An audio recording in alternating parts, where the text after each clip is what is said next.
My final year. और जैसे कि आप लोग जानते हो कि मैंने भी प्रोफेशनल एग्जाम लास्ट ईयर ही दिया है, तो I can help you guys in fetching good marks by telling you very important things जो कि आपको याद रखनी ही चाहिए प्रोफेशनल एग्जाम में।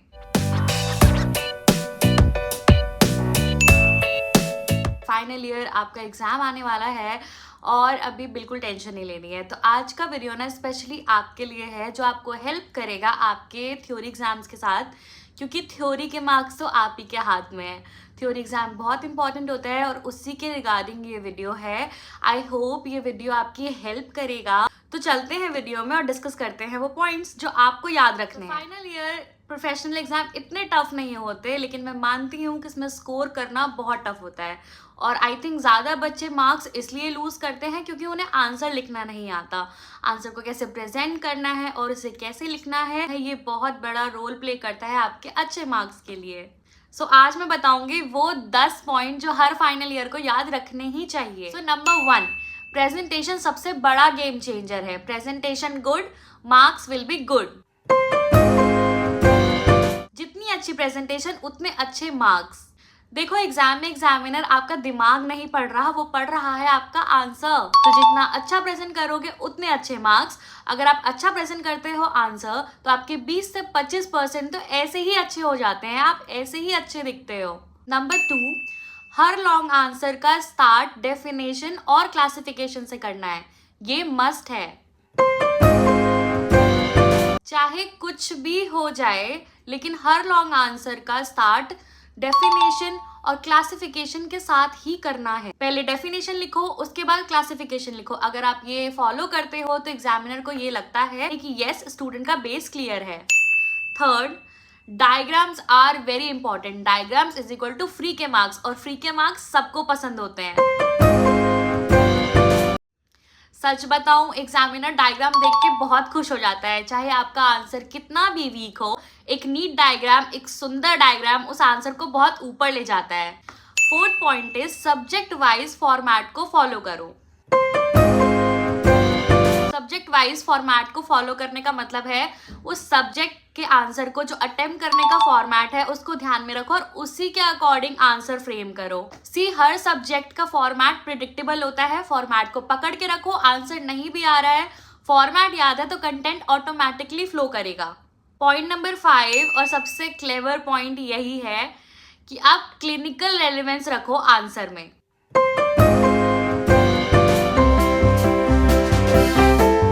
एक दो क्लिनिकल लाइंस प्रेजेंट कर दो आंसर में। एग्जामिनर को क्लिनिकल रेलेवेंस और क्लिनिकल प्रेजेंटेशन बहुत पसंद आती है। आप आंसर में हमेशा ऐड करो कुछ भी clinically relevant, like patient presents like this, in practice we manage condition as, ऐसा कुछ भी आप ऐड कर सकते हो और ये बहुत ही अट्रैक्टिव बनाता है आंसर को। पॉइंट नंबर 6 इज कि पैराग्राफ मत लिखो। पैराग्राफ लिखने का कोई फायदा नहीं है। पैराग्राफ आपका टाइम वेस्ट करता है। पैराग्राफ आंसर को बोरिंग बनाता है और वो एग्जामिनर को बहुत बुरे लगते हैं। एग्जामिनर के पास इतना टाइम नहीं होता कि वो आपको पूरा ऐसे पढ़ेगा, इसलिए आंसर को आप टाइडी ब्लॉक्स में लिखो, स्पेसिंग दो, बुलेट पॉइंट्स में लिखो। अगर आप ऐसे अटेम्प्ट करोगे आंसर तो आपके मार्क्स डेफिनेटली बढ़ेंगे। 7th point is time management. Time management बहुत ही क्रूशियल स्टेप है। एज हम अपना प्रोफेशनल एग्जाम लिखते हैं तो हमें आदत होती है कि हम जितना लंबा आंसर लिखेंगे उतना ज़्यादा स्ट्रेच कर दे, बट ऐसा नहीं करना होता है। लाइक अगर 3 घंटे का एग्जाम है, this is equals to 180 minutes, और उसको डिवाइड करके चलो हर आंसर के हिसाब से। किसी भी आंसर से बहुत ज़्यादा प्यार नहीं करना है, आप आंसर लिखो और move on. Point number 8 is कि कुछ याद नहीं आ रहा। आई थिंक ये वाला पॉइंट बहुत ही इंपॉर्टेंट है कि अगर आपको कुछ भी याद नहीं आ रहा, आप फिर भी हेडिंग्स लिखो। हेडिंग्स लिखने से आपको चीज़ें ऑटोमेटिकली थोड़ा थोड़ा रिकॉल होना स्टार्ट होगी, और अगर नहीं भी रिकॉल हो रही है एटलीस्ट कुछ तो आप रेलेवेंट लिख पाओगे। सीक्रेट बताऊं, ये टॉपर ट्रिक है। टॉपर्स यही ट्रिक यूज करते हैं, वो हेडिंग्स लिखते हैं और उनका कंटेंट ऑटोमेटिकली फ्लो करता है और आंसर को अट्रैक्टिव बनाता है। इससे फेच होते हैं गुड मार्क्स। तो अगर आपको कुछ भी याद नहीं आ रहा है, आप एटलीस्ट हेडिंग्स लिखो, आपका कंटेंट ऑटोमेटिकली फ्लो करेगा, आपको चीज़ें ऐसे ही रिकॉल हो जाएंगी। 9th and crucial point is कि पेपर को चेक करना मैंडेटरी है लास्ट पेज तक।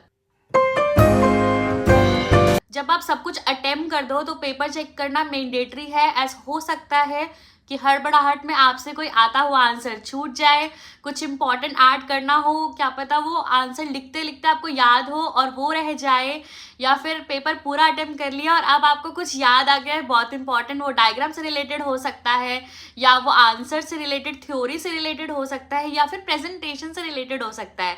हो सकता है कि आपने कोई सुंदर सा डायग्राम बना दिया है और उसकी लेबलिंग करना भूल गए हो सकता है कि आपको कोई आंसर करना था पूरा और वो आधा ही रह गया है, कुछ भी हो सकता है। इसलिए जब आपको लगे कि आपका पूरा पेपर अटेम्प्ट हो गया है तो एक बार पेपर को चेक करना इज़ वेरी इंपॉर्टेंट। एक चीज़ और, कई बार हम एक्स्ट्रा पेजेस छोड़ देते हैं आंसर्स के बीच में कि हम इसे बाद में कंप्लीट कर लेंगे। रिमेंबर, वो ब्लैंक पेजेस आपको कट करने हैं एंड में। आप आंसर नंबर चेक करो, पेज नंबर चेक करो, डायग्राम्स की लेबलिंग चेक करो, and those blank pages need to be cut. Point number 10 और सबसे इम्पॉर्टेंट पॉइंट, एग्जाम वाला माइंडसेट रखो अपना। एग्जाम वाला माइंडसेट होता है calm and composed, calm and confident. आपने 4 साल पढ़ाई की है। एक 3 घंटे का पेपर ये डिसाइड नहीं करता कि आप अच्छे डॉक्टर बनोगे या बेकार डॉक्टर बनोगे। बस काम रहो, कंपोज रहो, कॉन्फिडेंट रहो और स्ट्रक्चर्ड लिखो। So these are 10 most important point जो आपको याद रखने ही चाहिए while writing your professional dental exam, and ये आपको अच्छे मार्क्स दिलाने में ज़रूर हेल्प करेगा। All the best to every final year. As मैंने अपना फाइनल एग्जाम लास्ट ईयर ही दिया है तो मैं रिलेट कर पा रही हूँ कि आप लोगों को अभी कैसा फील हो रहा होगा।